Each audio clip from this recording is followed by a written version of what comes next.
आज जो पारनेर शहरासाठी एकदम महत्त्वाचा जो विषय होता रस्त्यासंदर्भात, जो देवभैरे फाटे ते खडकी खंडाळा असं त्या रस्त्याचे वर्णन आहे.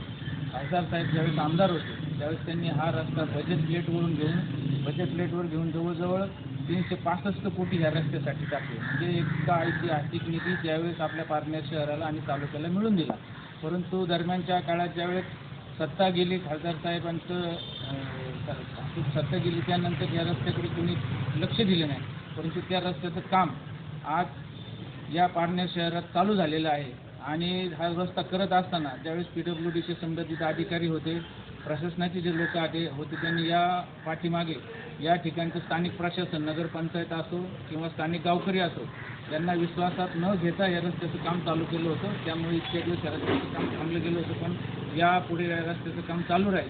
खासदारांनी आज सर्व जे प्रशासनातील लोक होते, PWD, नगरपालिका, तहसील आणि पंचायत समिती या सर्व अधिकाऱ्यांना बोलून मिटिंग घेऊन या रस्त्याचा जो DPR मंजूर आहे त्याप्रमाणे काम करायचं त्यांना आश्वासन दिलेलं आहे. तसेच त्यांना सूचना पण दिलेल्या आहेत की स्थानिक प्रशासनाला घेऊन इथून पुढच्या काळात तुम्ही काम केलं पाहिजे. आणि हा रस्ता करत असताना सर्व गावकऱ्यांनी हीच मागणी केली का जो रस्ता पूर्ण शहरात होणार आहे, साधारणतः गणपती फाट्यापासून कनरवाड्यापासून तर पुनवाडी फाटा यापर्यंत जो रस्त्याची रुंदी आहे ही सारखी ठेवावी, जेणेकरून मध्ये डिवायडर टाकले जातील, रस्ता मोठा होईल, रस्ता रुंद झाला पाहिजे. भविष्याच्या पुढील 50 वर्षाचा दृष्टिकोन करून गावकऱ्यांनी या संदर्भात मागणी केली.